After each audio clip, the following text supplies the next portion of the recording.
Brain is the most powerful weapon in the world. Once you put away your phones and your computers and all that we have nowadays, yeah, it's great. We're up to date. But your brain is the only thing you have when you're going through depression, when you're going through hard times, when you're going through death, real life. You can't Google that, man. You're alone. You're alone. You may have a shrink you're going to. You may have a best friend you're going to. But there's 24 hours in the day where you're alone in this brain. And your brain is talking to you in all kinds of ways. And it wants to control you and pull you in these different pockets. If you can't control your own brain and your brain controls you, you got to tell your brain where you want to go and how you want to go and how you want to get there. You got to control it. If not, it's over. I get a question a lot. How are we going to solve for bullies, for racists, for all these fucked up people in life? One thing about life, it is very unpredictable. But one thing's for damn sure. People are very predictable. So what that means is you can prepare for the assholes of this fucking world. So we are teaching right now anti-bullying. We're trying to change anti-racist. We're trying to change fucking bad people. Well, in the long term, that may work out. But in the interim, that shit ain't gonna fly. So for you to continue to complain, get your butt hurt over people not liking the way you look, the way you sound, the way you dress, where the fuck it may be, you need to change on how you look at those fucking people, what they say to you. You gotta start armoring your mind. Start preparing yourself for what's out here in life. Build confidence, build self-esteem. So when people talk shit to you, it doesn't fucking matter. Stay hard. I got big goals this year, but in true Goggins fashion, there will always be setbacks. So people think I killed that 300-pound man of mine. Oh no, he lurks. That's my inner bitch. Whenever I'm in a setback or defeated, he pops up in my mind. Every morning I wake up and get a nice green smoothie, get after it. This morning, I smelled the kitchen, bacon and eggs cooking. That big boy in my mind, he's always waiting with a knife and fork in one hand. Bib on there so he don't get all fucked up. Wait and call me back to the dark side. Oh no, not today, motherfucker. I know how you look. I know how you sound. There'll always be complications and setbacks before the finish line. We must be ready for them.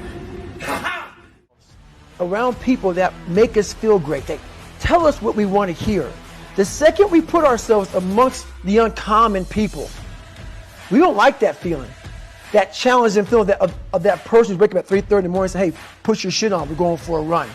We don't like that challenge. We like that person who says, hey, you know what, man, I don't feel good today, man. And they say, oh, it's okay, brother. Take a day off, man, we'll get a pizza and shit, watch the game. We like that. We love that feeling. Why? Because you understand, man, we're good, bro. We don't want that motherfuckers like this. Hey, man, no, bro. Get your fucking shit on, man. Stop being a punk. We don't want that in our lives. We don't want that person who's constantly challenging our weaknesses. We want that person who's constantly, making us feel nice and good and secure in ours. That's the mediocrity of life. We want to be the best amongst the average. 20 years ago, I graduated SEAL training. So one of the guys I was in training with came down to visit me. He was amazed at how I kept the same routine I had 20 years ago. Waking up early, going to the gym, getting after it, going back in the afternoon. I could tell he felt bad.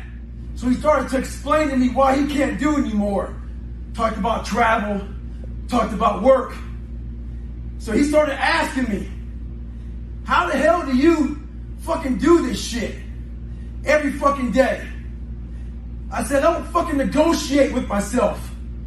Most of us come out here, we explain away why we can't do shit, and we stick in this negotiation process in our mind. You can't negotiate these things. They're definites. Stay hard.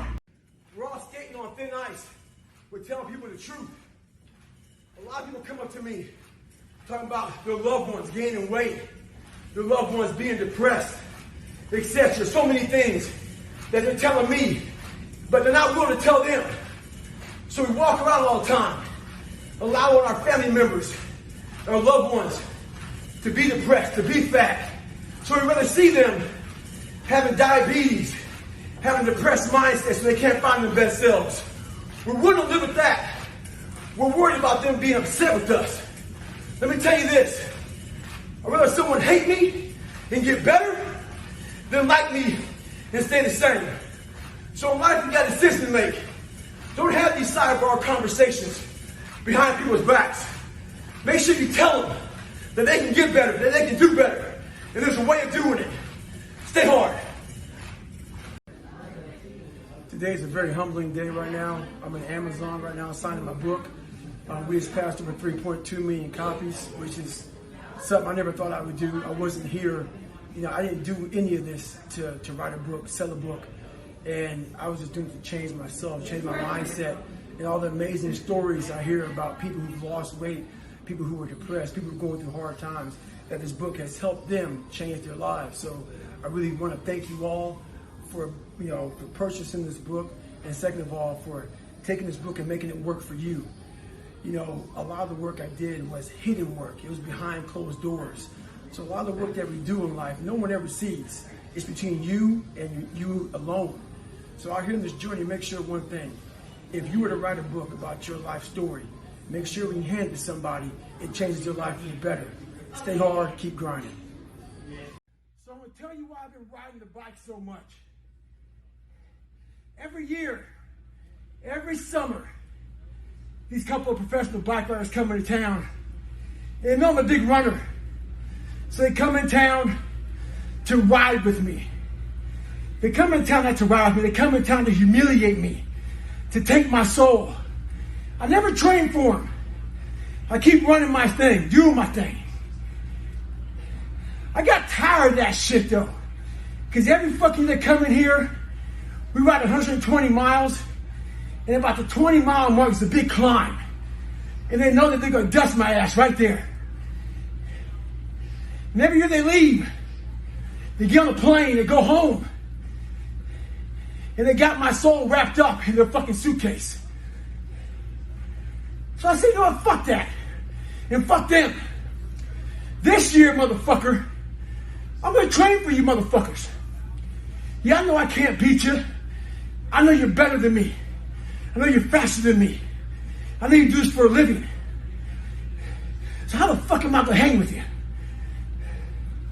If I could put some motherfucking doubt in your head at mile 20, when we get to that fucking hill, I know then the doubt in your mind will fuck you up.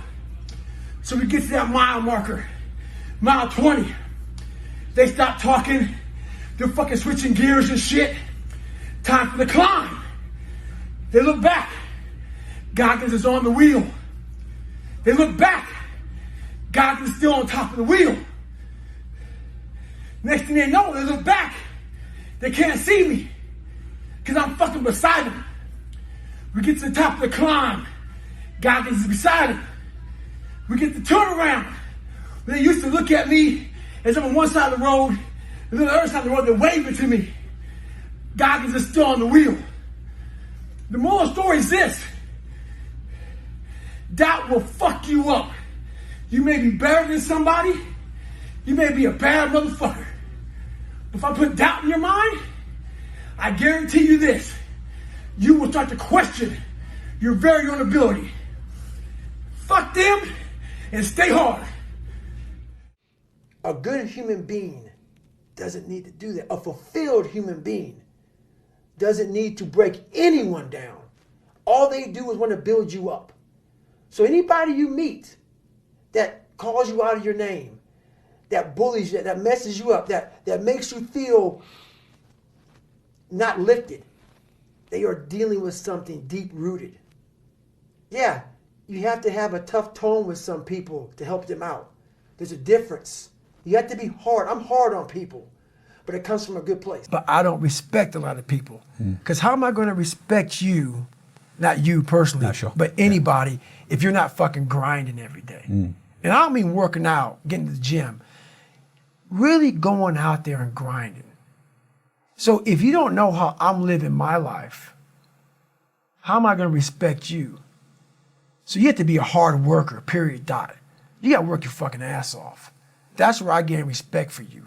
So if you're working hard every day, now you have an opinion in my eyes. But if you're just a guy who talks shit and you live this fucking life of talking shit, come on, dude. I understand one thing. You're just talking shit. But if I see you every fucking day of your life trying to be better, every day, going through all the wickets to be better, you got my attention. I respect you now. Hate, jealousy, ignorance, and every word that means that shit will always be a part of this world. One thing that bothers me a lot is that the hate of somebody else, the ignorance of someone else, how it affects people, how we allow it to affect you. One thing that helps me out in life is I've learned to anticipate stupid. I've always been headed on, people have been jealous of me, whatever it may be. I've learned to anticipate stupid. So an example of anticipation. If I come up to you and punch you in the gut, it's gonna hurt like hell. But if I warn you, you can prepare yourself for it. And in that preparation, it doesn't hurt as bad. So in life, stop letting people affect your day, affect your life, affect the outcome of what's gonna happen to you. Learn to anticipate stupid. Never fight ignorance with ignorance. Fight it with intelligence. Stay hard. So even though you gave me all this shit, you gave me a satchel of shit that I didn't deserve, and now I'm all fucked up and people think I'm a fucking liar and I'm all fucked up. You gave me this. You created this fucking nightmare of Goggins. I'm gonna fix it though. Wow. So now I get it, I look at it, this is what I'm saying in my head. This is my favorite thing you've ever said right now. And I love all of it, but that's my favorite thing. I've never heard that. I'm gonna fix it now. So I must take it.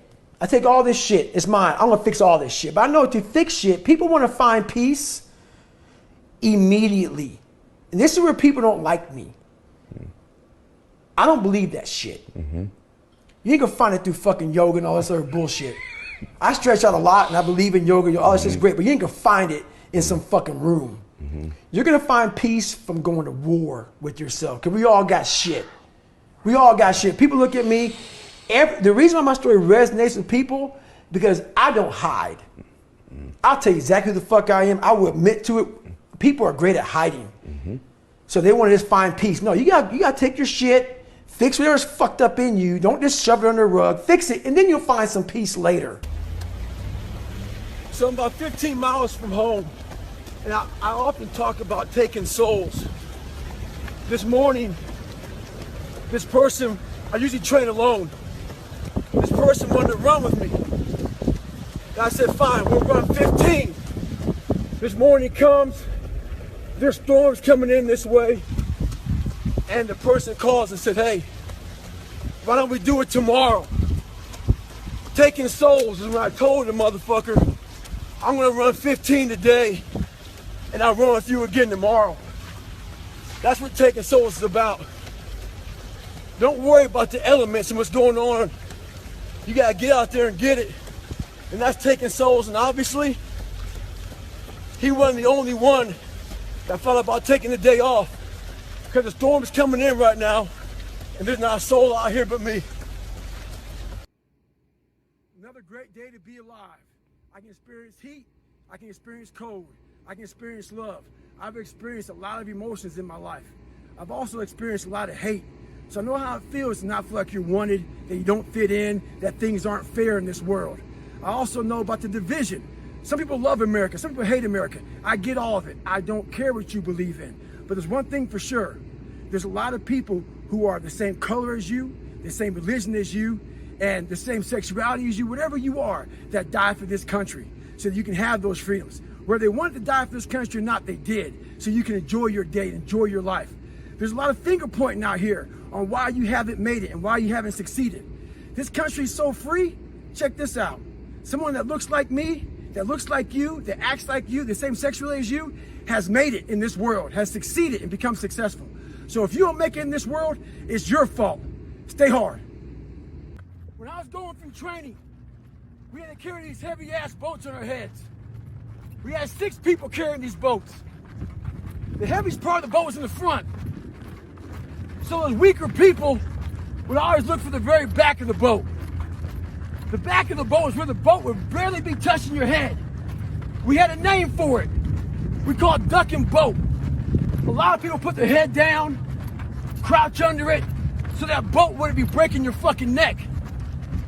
A lot of people in life out here are riding the back of the boat. They're ducking that fucking weight.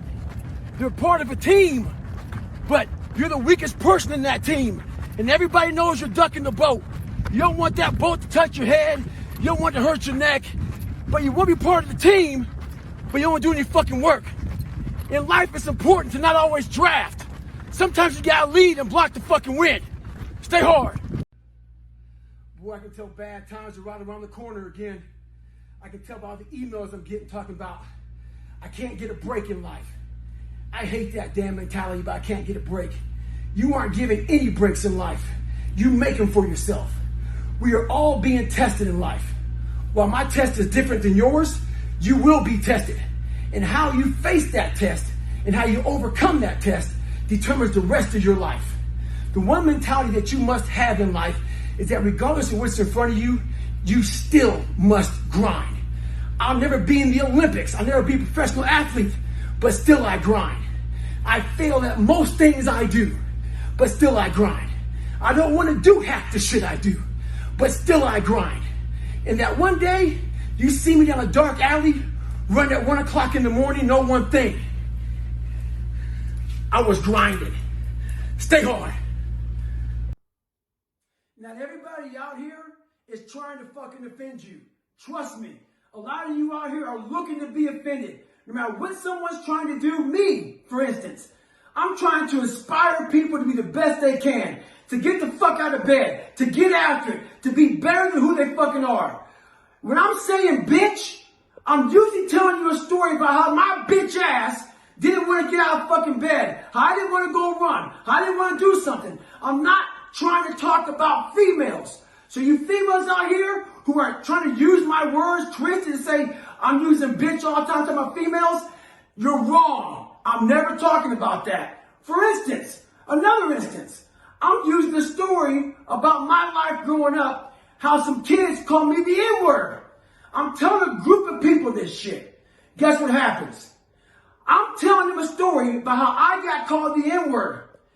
They get fucking offended by someone calling me the N-word like I'm calling them the N-word. We live in a very soft, weak, mental society. This is a big fucking problem, people. When I say fuck, motherfuck, shit, guess what? I talk about real life situations. I don't give a shit if you can't share it with your fucking kids.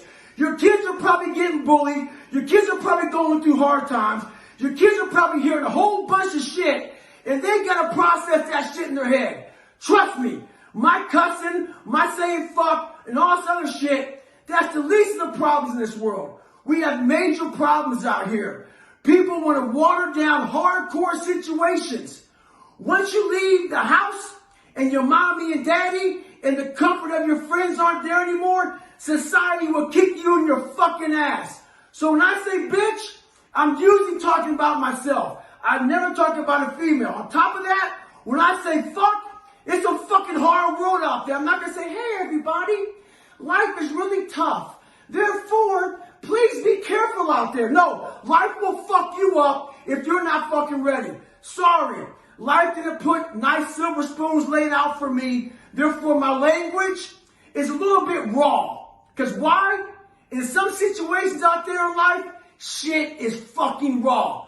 You want the real deal? You want to hear the real deal? Come to my site. If not, go do you. Stay hard. It's so easy to be great nowadays because everybody else is, most people are weak. This is a softened generation. So if you have any mental toughness, any ability, if you have any fraction of self-discipline, the ability to not want to do it but still do it. People have a hard thing understand. I hate to run. And what makes me so crazy, it doesn't anymore, is people go, well, why do you run if you hate it? What are you talking about? I don't want to take showers and eat either. I hate that too. That's life, man. it wasn't until I changed that mentality that I became somebody. I hated going to school. So guess what? I was dumb as shit. That's what 1 + 1 is 2. But if you can get through to doing things that you hate to do, on the other side is greatness. This is the question you get asked all the time. I'm sure you already know what it is. There's two. What is your stretching routine? Okay. My stretching routine. So basically, they're very simple stretches. And a lot of people who read the book, they believe that I got this routine from this guy named Joe. Joe turned me on to stretching. I had to make up a stretching routine that fit my lifestyle and fit my tightness. So I do simple, very simple quad stretch. So you know how people sit down and they pray. I believe Muslims pray a lot on their knees and their heels and their butt touch. My heels were off my butt by probably about this much when I first started. So I sit in that for about 20 minutes at a time.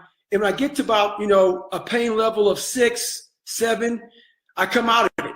So, but I make sure to do it 20 minutes, not straight, but 20 minutes in the stretch. That's one of them. Another one is a very simple Indian stretch where most kids, most grown-ups can just sit Indian style across their legs. My damn knees were like this.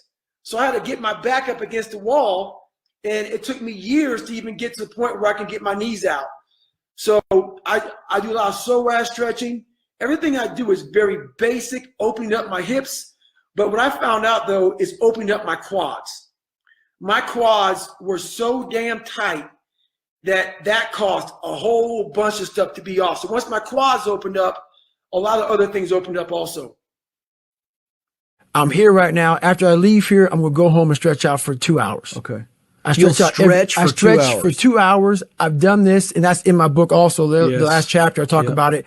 I got real sick, long story short. Stretching out has really helped out my psoas muscle. Okay. That psoas muscle attaches to your T12.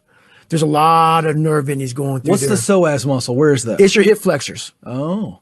So all of us who sit down like I'm sitting down right now, whenever you're in that fight or flight mode, let's say you're driving your car and the car's coming to hit you, you get that tense. So my childhood all the way up till now, it's been this squeezing. So about 6 years ago, I got to the point where I couldn't get out of bed. The docs couldn't figure anything out, nothing out with me. And I had this huge lump on the back of my head from my spine being compressed. I had these huge lumps on my hip flexor muscle, psoas area. Right. And it's the only muscle that attaches your lower body to your upper body. Okay.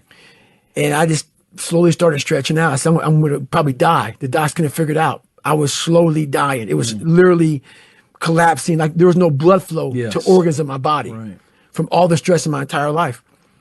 Started stretching out. I was on all these medications. 6 years later, no meds. I'm on one medication. Really?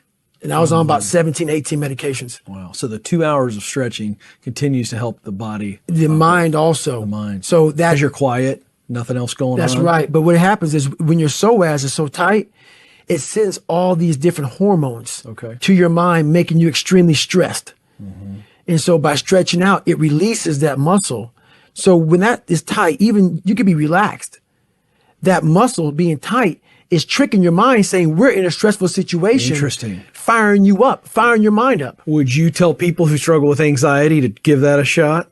People who are having any kind of surgery on their knees, hips, back, neck, shoulders, if you don't have full range of motion, and I'm telling you right now, I have so much I could talk about with this. Right.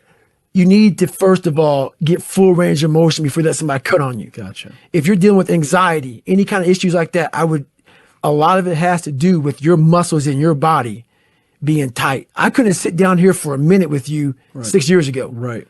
I had trouble sleeping for 7, 8 years. I'm talking about sleeping for 2 hours a night. Wow. Was it. Because of all this adrenaline going through my body. And when you start in this hip, because you know how many people are dealing with anxiety? Tons.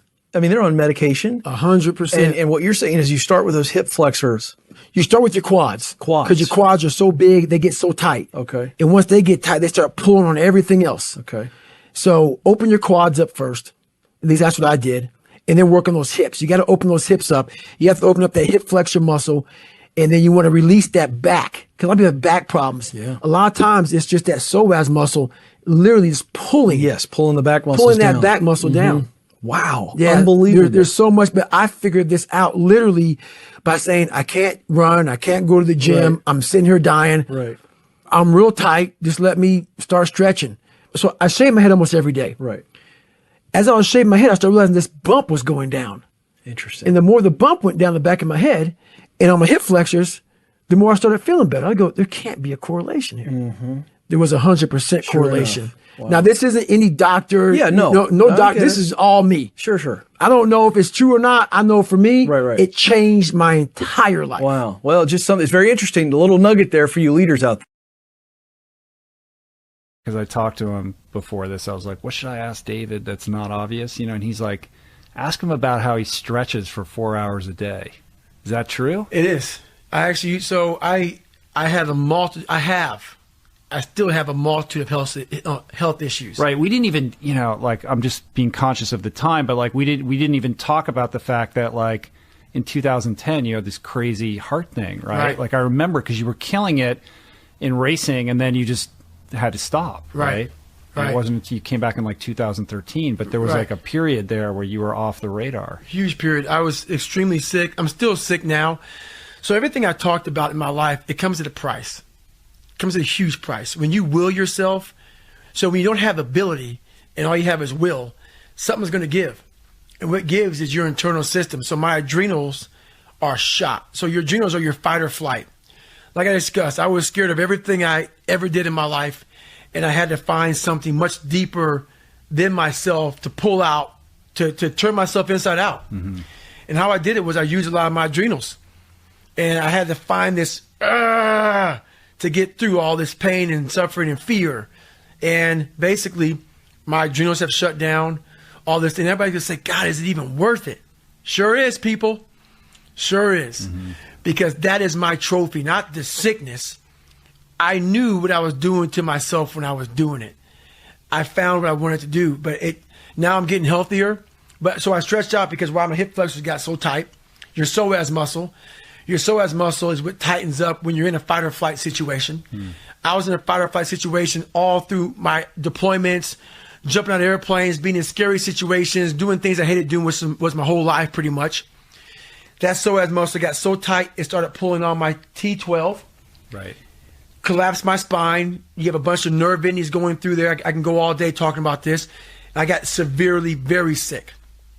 So basically what I did was I started this crazy stretch routine. And I literally have healed myself through the discipline I had. And what people won't believe is I got to a point where I stretched out for 8 to 12 hours a day. And it went So from essentially, like most of your waking hours when you're not working out. stretching. Yeah. And it went from that to 6 hours a day.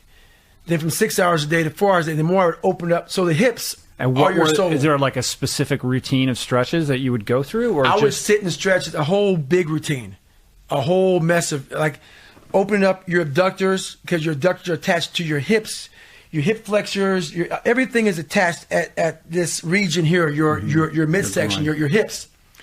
And my hips got so tight that I couldn't even squat down. I had so much back pain. So that's why another reason why I started running. Running, you stay upright. I couldn't squat anymore. I couldn't do any of that powerlifting stuff. So the only thing I could do is run. Running didn't bother me too bad. And it got to the point where I couldn't run either. And my health got real poor because my spine was collapsed. And I just got real sick. And basically I healed myself because no doctor can find out what's wrong with me. So I couldn't run a lot. I couldn't do any activities. So I said, you know what, I'm going to bury myself in stretching. And what happened was I had this huge knot on the back of my head. The knot came from my spine collapsing and getting tighter and tighter and tighter. It developed fluid or whatever. Long story short, as I started stretching out, that bump started going away. And the smaller the bump got, the healthier I got. And I was like, what in the world is going on? So I shave every day, so I would feel this bump. And the bump, and you can see it right now. Yeah. No, I can see it. Yeah. Most people think everybody's a bump in the back of the head. My bump was like this big. It was huge. And the more I stretched, the more it went away. The more it went away, the healthier I got. And I was like, man, so I'd be like, I want to keep on stretching. So my stretching became, it was crazy. And I got healthier. And I was like, my God, so I stretched more and more and more. And now I've been doing it now for 3 years. I haven't missed a day of stretching in 3 years. Wow. So now is it literally like, are you still at the 4 hour mark of stretching? I'm now at like the 2 hour mark. But what's funny about it, I went from, so I won a race called Strolling Gym. It's a 41-mile race in Tennessee. I averaged about 7-minute miles for 41 miles back in the back country, all the up and down hills. I could never even do that. Yeah, I've run marathons pretty fast, but my average training pace was at 8:30, 8:40. After I stretched out my hips, my average running pace now is between 7:15 and 7:30. Wow. And that's just because that's how crazy tight I was. So if I want to get back into ultra running right now and really compete at a high level, for me, I would run races a minute and a half faster per mile. That's crazy. And that's what I do now. So I did Strolling Gym a few years ago before I started stretching. I did it in 5:30 something, which is a good time. I did it this past year in 4:50 something. Wow. And you're probably not training near the volume that you used to, right? No way. That's so interesting. I mean, there's this whole other, camp sort of philosophy, especially in running, that's like anti-stretching. They're right? out of Like their minds, man. You shouldn't stretch. I was the same way. That's why I never stretched. I was like, man, because you lose those fibers. You're an idiot. I would stretch out for 8 hours in a day. And yeah, it takes a while for your body to get used to it, but most of us are sitting most of the time. When you sit, you're tightening up that hip flexor muscle, that psoas muscle. That's one of the most important muscles in your stride, to get that long stride. Half of our strides have shrunk by inches. Your stride is how you run. And when I started stretching, I was like, my God, man, I'm clipping at a 7:30, 7:15 at the same heart rate. Your stride's not restricted anymore. Not restricted as much as it was. So I've gained a minute per mile. That's super interesting. Just by stretching. So people say shit because they don't even know what the hell they're talking about. They don't even know. So get knowledgeable before you. I've read it. I listened to it. So I didn't stretch. It's the dumbest thing on the planet. And people talk about, don't hold a stretch longer than 30 seconds or 15, whatever the hell shit is. I'll be in a stretch for 30, 40 minutes. Come in it, go out of it. Go in it, go out of it. Go in it, go out of it. Don't believe everything you hear. Figure out yourself. My organs were pretty much shutting down. And I went from a guy who could run 205 miles to a guy who couldn't get out of bed. And the doctors were trying to search what was wrong. That's why I figured out the psoas muscle. No one figured it out. And I hit it by accident. So I've missed 2 days of stretching out in 5 years. And so what happened was all the shit I did to myself, the stress I was under, physical, mental, all kind of shit, it just choked me out from the inside. And doctors put me on all kind of medication.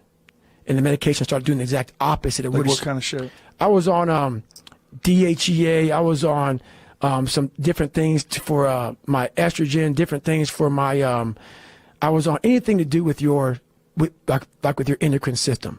Thyroid medicine, good God, I was on cortisol, all kind of shit to get my stuff. I had like this lump in my throat from like the heart was always, I couldn't run down the street. My body was just jacked up. Couldn't sleep. My whole body was just down, shutting down. I could give you a lot more than that, but just to give you an example, I was fucking dying. And so I couldn't do anything. I went from a guy who was this guy to a guy who can't do shit. And doctor's like, I don't know what's wrong with you, man. You know, your labs are this. Is it PTSD? Is it what's going on? I knew it wasn't any of that shit. So I sat in the bed one day and I realized, man, my life is over. This is it.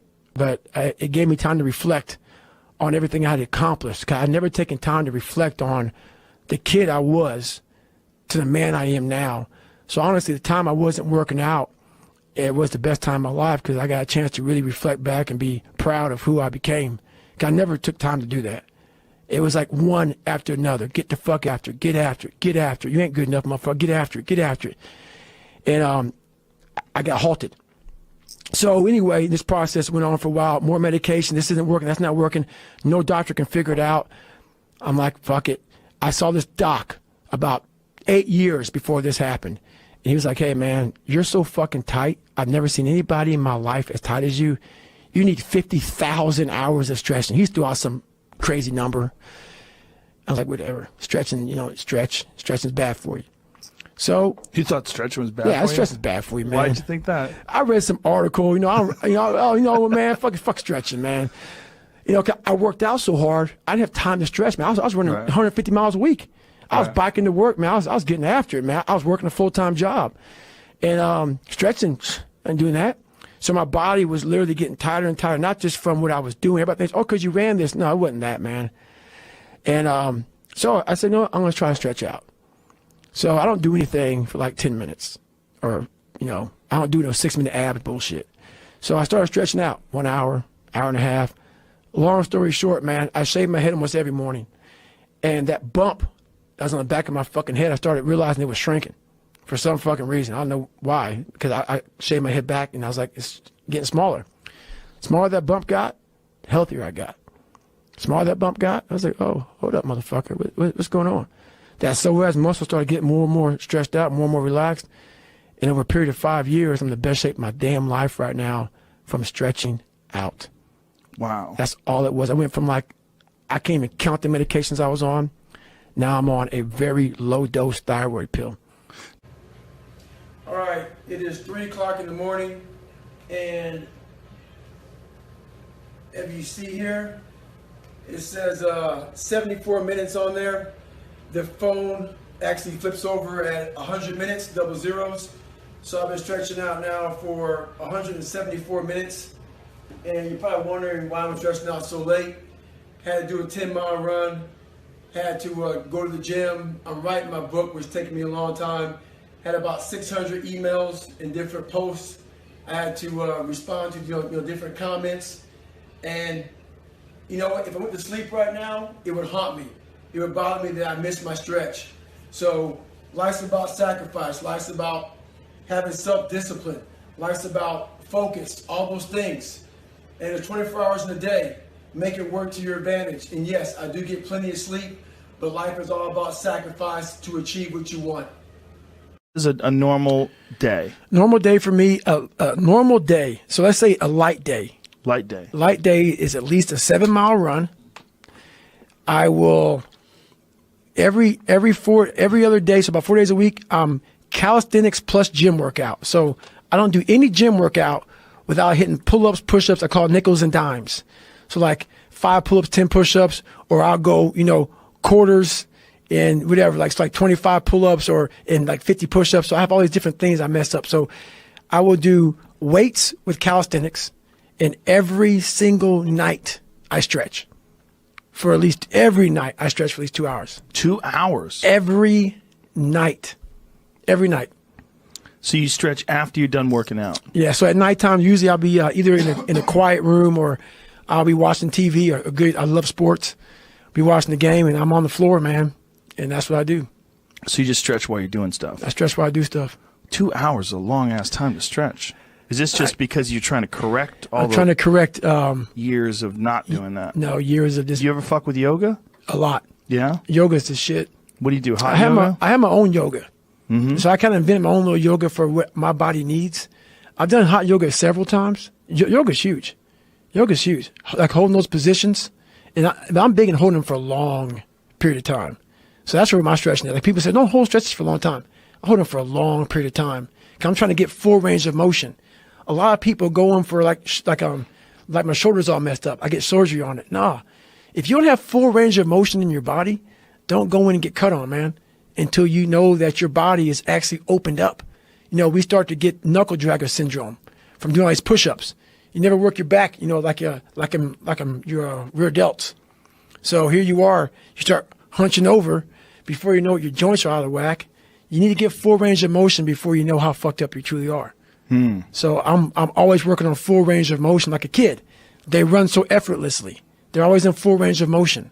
As you get older and tighter and sit and more stressed, your body starts to get more and more tight. Therefore, your shoulders start to get out of balance and out of joint and out of socket. Therefore, it's popping. Yeah. It's popping because you're fucking tight. Open it up first. Open it up. Can you touch your hands behind each other and raise them up behind you?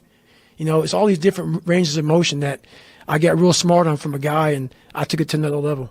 So do you work with a trainer, or do you always work out by yourself? Everything I do, I've never had a trainer in my entire life. Really? Never. Not one time. Do you read about physiology or exercise science or anything like that? Nothing. Nothing. Nothing. But what about like when they learn new shit about new ways to, enhance shoulder stability Right. or new exercises? You're not interested? Nope. I don't. I don't do it for that reason. What do you do it for? Still to this day, man. Still to this day, it is for me to become better mentally. How I look has just become I have thousands, hundreds of thousands of miles on this body, running, pull-ups, push-ups, swimming, whatever you want to call it. This body is what it is now. It's from repetition. It's not from studying, hey, if you hold your plank for this long, fuck all that bullshit. I don't care about it. I just do it for my mind. Right. I want to continue to harden because that's the only thing I want. That's what I want. I want to have that mind ready for life. But you also want to increase your range of motion, like Oh, you yeah, said before. range of motion is You want to huge. make sure that you're not causing any additional injuries. Wouldn't you want to like stabilize some areas that maybe you feel like you might have weaknesses and find out new techniques to do that? Have you seen me with my shirt off? No. Yeah. It's stable as fuck. There's theorists. A lot of people are theorists. A theorist, as you know, is a motherfucker that goes to a library and studies some bullshit that someone else bullshit wrote about, and that becomes what the shit is. I'm not that. I'm a practitioner. I get all this shit. I see how I feel. I process it all. I realize it. And then I figure out how to figure that out. How am I going to get through this? Which is why that book is powerful, because I went and dove myself in hell versus reading about it and figuring out how some other person did it. I dove in it, stayed in it, lived in it, processed it, and figured out the answers by not quitting while I was in hell. The book is outstanding, and it's more than just sitting across from you and you telling your story is one thing, but this long, detailed history of how you became to be the person you became. I think it's very educational for people because they can realize like, oh, he wasn't always this guy. This is what's fucked up about people. Like you see a guy who's like you who runs, how many ultra marathons did you run in a row? You ran some insane number. I think it was, I ran 800s in 8 weekends in a row. Just stop and think about that, ladies and gentlemen. 800s means 8 100-mile races. 8 weekends in a row. A 100-mile race will put you out for fucking 6 months. Right. And you ran 8 of them, 8 weekends. It's a fucking insane accomplishment. It was nuts. You think about a person like that, you think of them as in this like static, fully formed version. Right. You don't usually get to see, and especially someone like you who you went into so much depth about your rise and fall and rise and fall. It wasn't like a straight linear process between you getting inspired and you becoming this bad motherfucker. No, it wasn't like what's that show called that Will Smith plays, that black guy who kind of makes it in the financial world. Pursuit of Happiness. I never saw that. Yeah, it's a great movie. It wasn't like Pursuit of Happiness, man. Like where the guy struggles and he gets over it and he makes it. Yeah. I fell on my ass. I thought I got to the top of Mount Everest, and Mount Everest just fucking slide right underneath me, man. I was like, God, dog, I gotta start from scratch again. Scratch became my friend, literally, man. So, that's how you put in the book, man. Just going up, going down, going up. Just the real raw version of how my life was. And it was so in depth to go back through your life with a fine-tooth comb that I almost got embarrassed to even put it out there to people.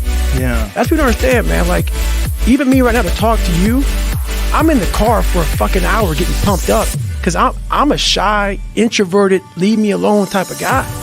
Like, I'm still that motherfucker who is 6 years old, at a play who can't say his line because I know I'm going to stutter in front of 5 people. So I walk off the stage. That's still me. So every day I'm fighting that dude. So people think, oh my God, man, you're on a podcast. You look so crazy, so evil. No, I'm trying to be locked into Joe. So my mind isn't very off saying, let's run out the damn door because people are watching me on the fucking podcast. I want to open this damn door and get the hell out of here, man. So that's the real me. So I'm not sadistic, man. I'm focused on what I have to do to stay locked into the game of life. And that's why I tell people, man, I go there. I go there. That's one of the reasons why this book is so good, is because you're so honest about your vulnerabilities and how you overcome them. And for people that see someone who's a beast, who's done great things, you just assume that they're different than you. Right. But then you hear about your insecurities and your pitfalls and all the things that went wrong with you, and you realize, well, God damn it, those are the same things that go wrong with me. Like, maybe I have that inside of me and I've just never summoned it. Right.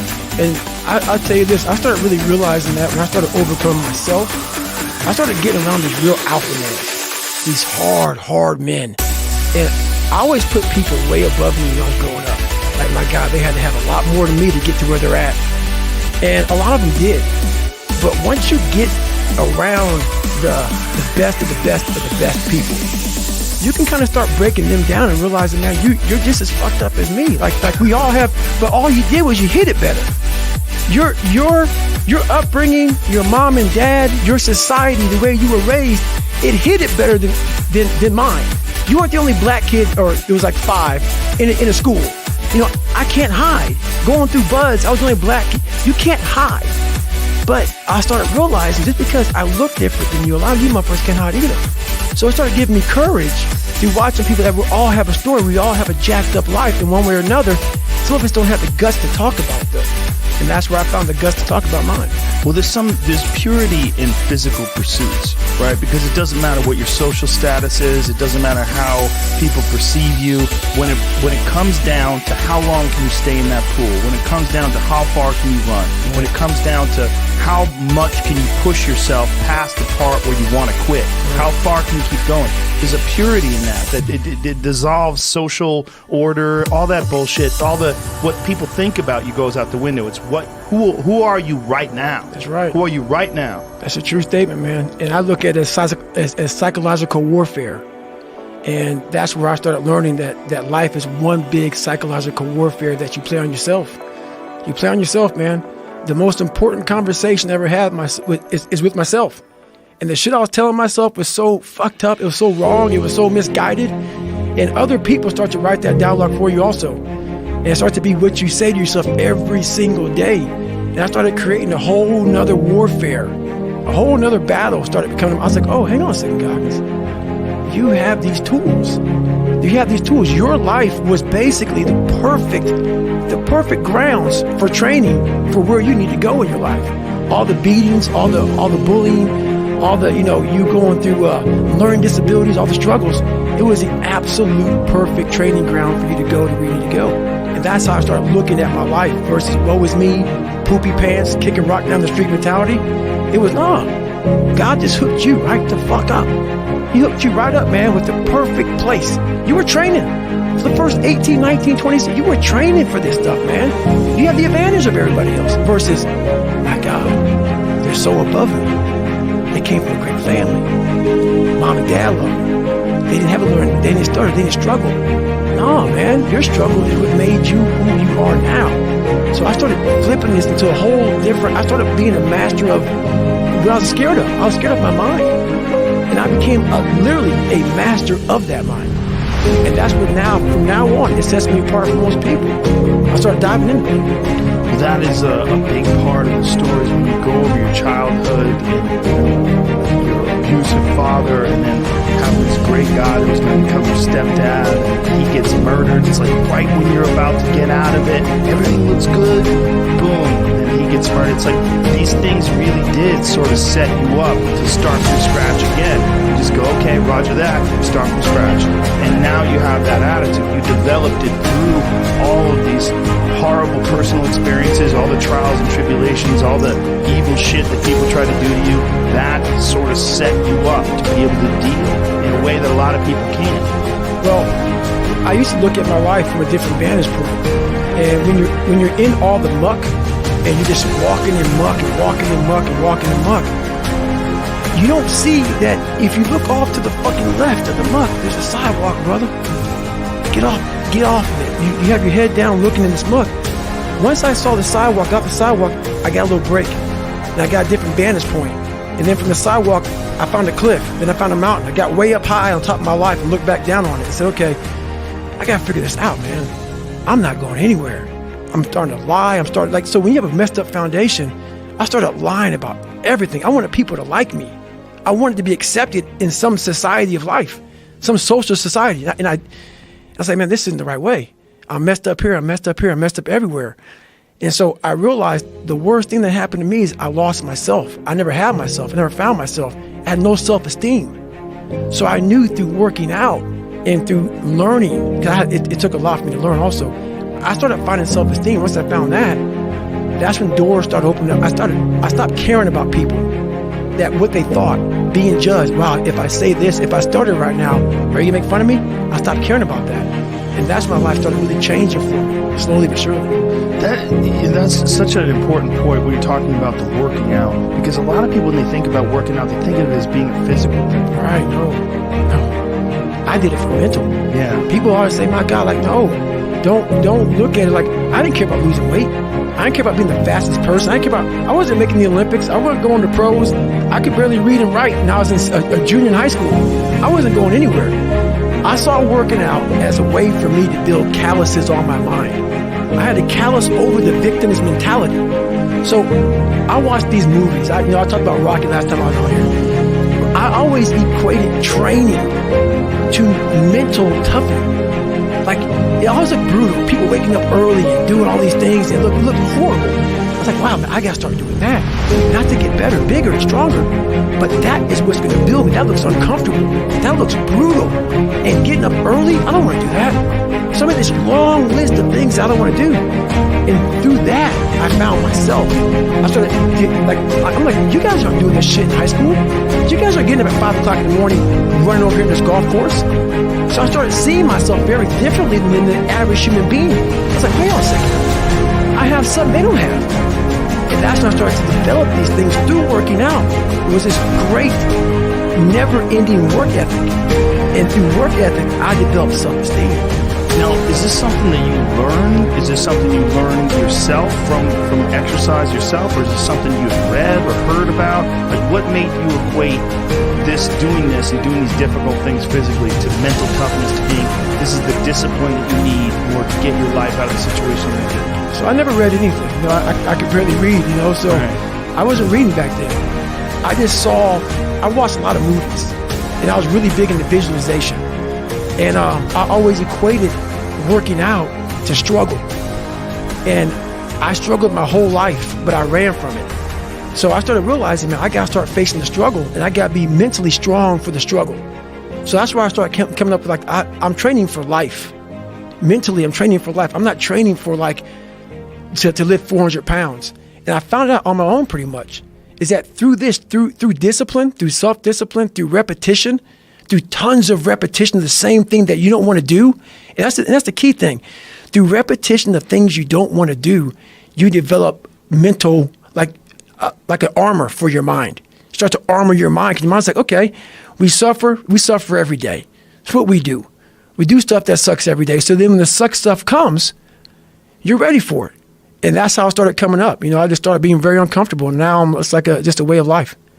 It's a crazy thing to figure out, though. It's like that you figured it out, and you didn't just figure it out, you embraced it. Like when you were talking about your senior year of high school, when you're talking about your mirror being your accountability mirror, like you had a radical shift. Mm-hmm. Like you just decided to not be a fucking loser, right, and to start tightening up and start holding yourself accountable and get ready for things. So I had this my whole life. I mean, I don't know if people believe in God or what. I don't care what you believe in. There's been this unrelenting voice in my head. We all have this voice. It's the right or wrong voice. And a lot of times that voice guides us into comfort. And my voice guided me into comfort a lot. But I had this other voice I heard my whole life saying, hey, motherfucker, what are you doing? No, man, we got to go over here. We got to go over here to that rock pile over in the fucking corner where nobody's at. That's where victory's at. We're over there in that corner. So this voice was giving me all these answers. I wasn't a real smart kid growing up, but I had this crazy voice in my head saying, over there is where the fucking answers are. And I wouldn't listen to it because over there was pain. Over there was me looking in the mirror. Over there was me being accountable for all these things I went through my life. Even though people put them on me, it's now mine to own. And I didn't want to go over there by myself, but I had to. And this voice was guiding me there. It's God, whatever you want to call it. But that's what it was in me. Do you think that's just what when you separate yourself from your ego and what your insecurities and all like if you were giving yourself advice, you would say that's what the thing is to do. So do you think that's what it was, like your subconscious or you stripped away from all the bullshit when you couldn't lie to yourself because it's a voice in your head? That's exactly it. It's exactly it. Because it knew. It knew. I was a character. I was trying to find myself through a character. I was making different hairstyles and sagging my pants, and I was off. I was off, man. I was a clown. I was a clown, and I was like, this is not where you're supposed to be in life, man. And it's ugly when you look in that dirty mirror, and you're trying to do a new hairstyle to go to school. You know, I had a hairstyle one time where I shaved the top of my head. You know how old men had the hair like leaving their head? Yeah. Yeah. So I went to school with hair on the side of my head and in my back, and I shaved the whole top of my head. I went to school like that, you know. And then I had like. What did the kids say? I don't remember what they said, but I was just a funny dude. You know, so that was my thing. I was the funny dude that came into school, like Criss Cross came out when I was in high school. So my pants were backwards. I said, you know what, I'm gonna have my pants backwards, sag down past my ass crack, shirt turned backwards with a toothbrush in my mouth with the reverse part. The reverse part is your head is shaved and you have some hair on top. Just a little piece of hair versus like a part through hair. The part was on a bald head. So it was just, I would sit at home, instead of studying, I would think about, what can I do to impress a motherfucker at school? Wow. And that became my life. And that it's a long road to hoe to get to the guy who says, now, you don't ever smile on any podcast. You look so serious. I look at that shit. I'm like, you motherfuckers have no idea who I am, where I've come from to get here today. You could have probably been an entertainer. Like you probably, because you were doing all that kind of shit? I have some jokes, Joe. I got some jokes, Joe. I bet you do. So what people read in this book can't hurt me. It's a sad story. It's a horrible story. It's a tragic story. It's a story that made me who I am today. But you have to learn to laugh at yourself too. Once you go through that shit, so there's a lot of parts in there where there's a lot of me against a lot of white people, you know? And I have a routine that I won't do. So people who hire me to speak, I'm not going to do the routine. I often do it sometimes. And think about it. I was a 36 black guy to go through SEAL training. Okay? Out of how many people? Out of probably, looking at probably 11, 12, to make it through, probably 13,000 SEALs. I was probably the 36. I was a 36 black guy to make it through, and over since like the 1940s. You know, you're looking at almost 70 years. Wow. Yeah. So you know, do the math on that. So there's not a lot of black guys, and so I take that and I make a nice comedy skit out of that shit. You know, like the first time they tied me up and threw me, it's called drown proofing. Yeah. So I'm negative boring as hell. You know? Me too. Oh. I'm related to that big time. Yes, you one of the few white boys, man, they're negative boring. You sink like a rock. Like a rock. And that's hard. So imagine them getting your hands and feet, tying your ass up and throwing you in the fucking water and say swim. It was like throwing a cat in the water with fucking a brick on him. So I was just losing my fucking mind. So it's so many things I had to get over, you know, and I found humor. I found humor in my suffering. I was like, motherfucker, what are you doing out here, Goggins? Like, this is crazy. Like, you're literally trying to reinvent the wheel, but I was trying to reinvent my mind.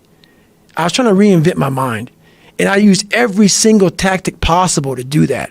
I didn't want to live in this world where I was a fake human being anymore. And I was tired of blaming everybody for where I was at.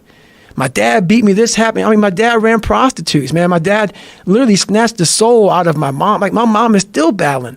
Like, after my mom left my dad, and this is what I'll talk about in the book, she got married 3 times for a total of 6 months. You know, I don't go there. I'm not even going to talk about the guy she married. So this woman she's beautiful. She's so smart, all this stuff, man. This guy literally stripped her soul away. And I was a young kid watching it. And I had no soul to begin with.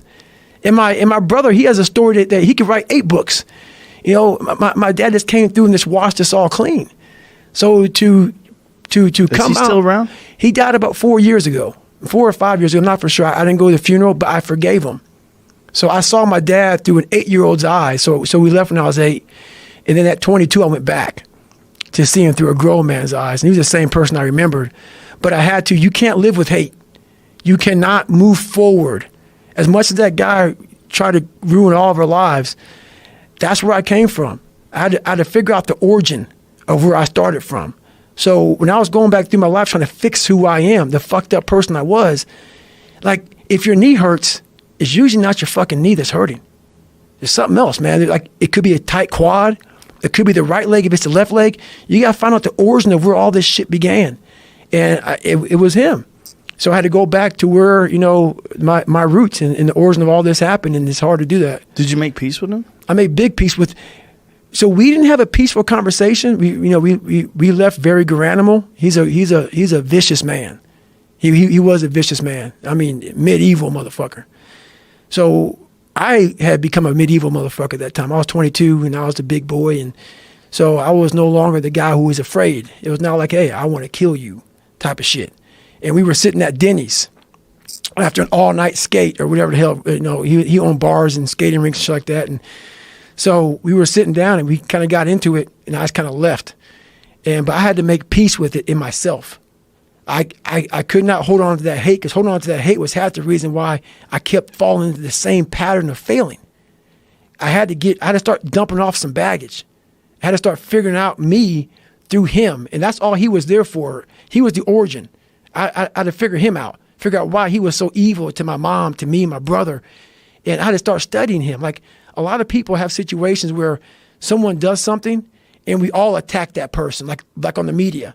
If someone does something wrong, everybody now is fucking perfect. And we now judge this guy. I don't judge him. I don't judge anybody. What I do is I start studying them. Why did they do that?